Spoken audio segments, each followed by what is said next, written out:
I remember the exact moment it stopped feeling like a normal evening. It wasn't when she left. It wasn't even when he made that joke, if it was a joke, about her paying. It was earlier than that. Subtler. Quieter. It was when I realized he wasn't really there. I got to the restaurant early because I always do. Not out of politeness, at least not entirely, but because I like the buffer. That thin slice of time when nothing is expected of me yet, where I can sit, observe, exist without being pulled into someone else's orbit. The place was warm in that carefully curated way.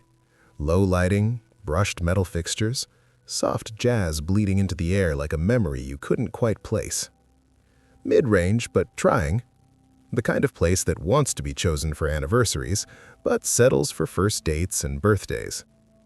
I slid into my booth, ordered water, and pulled out my notebook. I don't draw, never could. My lines always come out wrong, like my hand doesn't quite understand what my eyes are seeing. But words I can shape. Words I can trap things with. So I write. Not stories exactly, more like impressions. Fragments of people. The way someone taps their glass before taking a sip. The way another person leans forward when they lie. I started doing it years ago. Subway rides, airports, cafes where nobody knows your name and nobody cares if you stay too long. It makes the world feel legible, predictable, contained. They sat down a minute after I did. Same booth structure, back-to-back seating, close enough that I could hear them without trying. Close enough that their presence pressed gently against mine like a shadow overlapping another shadow. I didn't look immediately. That's part of the habit too. You wait, you listen first, you let the voice build the person. Her voice came first. Light, careful, slightly pitched upward in that way people do when they want to be liked but don't want to seem like they're trying too hard. Hi, sorry if I'm a minute late, parking was kind of a mess. Then his, flat. You're fine. Not reassuring, not warm, just neutral. Like he was acknowledging the existence of sound more than responding to it. I glanced over then. She was exactly what her voice suggested. Mid-20s, composed but visibly alert, like someone stepping onto unfamiliar ground and trying not to trip. Her makeup was precise without being heavy. Her eyes moved quickly, cataloging, adjusting, searching. He looked heavier than the space around him. Not just physically, though he was that too, but in posture. Like gravity had a stronger hold on him than it did everyone else. Shoulders slouched, chin slightly tucked, red beard bright against pale skin. He didn't scan the room, didn't orient. He just sat. At first, it was normal. Or at least, it tried to be. She asked about the drive. He said it was fine. She commented on the restaurant. He said he'd never been. She laughed, softly, offering the sound like a bridge she could own part of. I wrote, "She builds bridges out of air. He watches them collapse without noticing." It wasn't judgment. Not yet. Just observation. She admitted it was her first app date. There was a pause after that, like she'd placed something fragile between them and was waiting to see if he'd pick it up gently. He didn't. I've been on a lot. No elaboration, no story, just a statement dropped like a coin into a well with no echo. Silence followed. Not the comfortable kind. The kind that expands. "Do you want to know anything about me?" she asked. It was a generous question, open-ended, an invitation. Sure, like what? I remember pausing my pen, because that answer, it wasn't just disinterest, it was displacement. Like the responsibility of curiosity had been handed back to her. You ask the questions, you decide what matters. I'll react, maybe. She tried again. Asked about his job. Plumbing. He answered in fragments. Journeyman. No difference, really. She tried to connect. 4 years of school. admiration for people who dive into work. He said he had a degree. Communications. There was a moment, brief but visible, where her brain recalibrated. You could almost see it behind her eyes. The reshuffling of assumptions, the quick attempt to reconcile two conflicting pieces of information into something coherent. "Oh, that's cool. Surprising, but cool." He said nothing. That's when I started to feel it. That faint unease. Not because he was rude. He wasn't technically. He wasn't interrupting, wasn't insulting, wasn't overtly dismissive.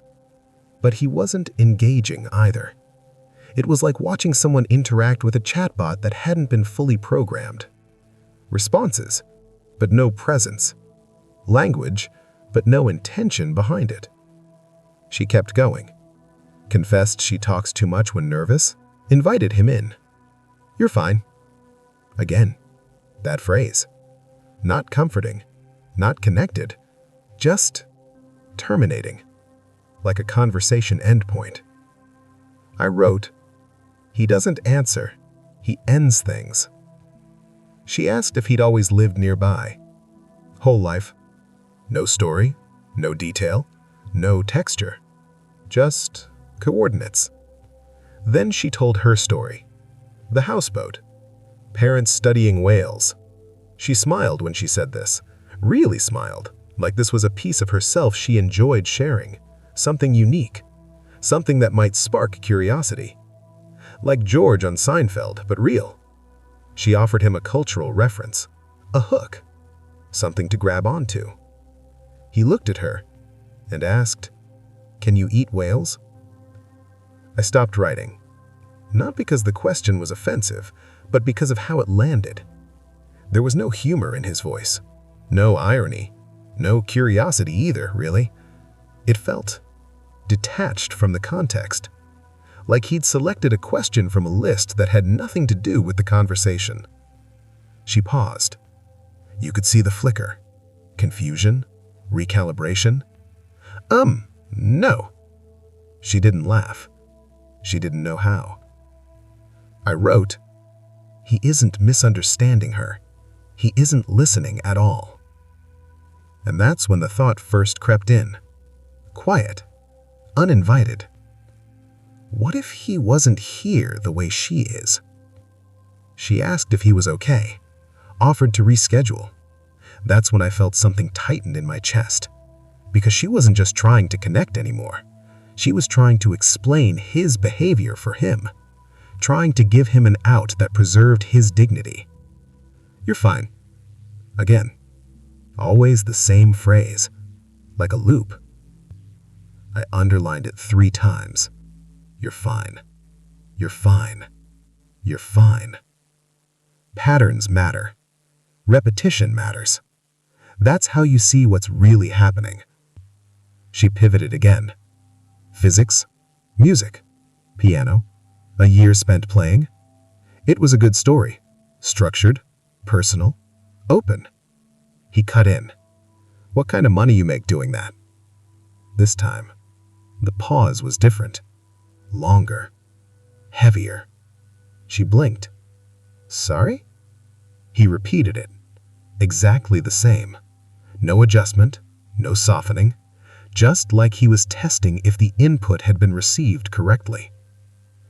I felt something cold slide under my ribs. Because now, it wasn't just disinterest.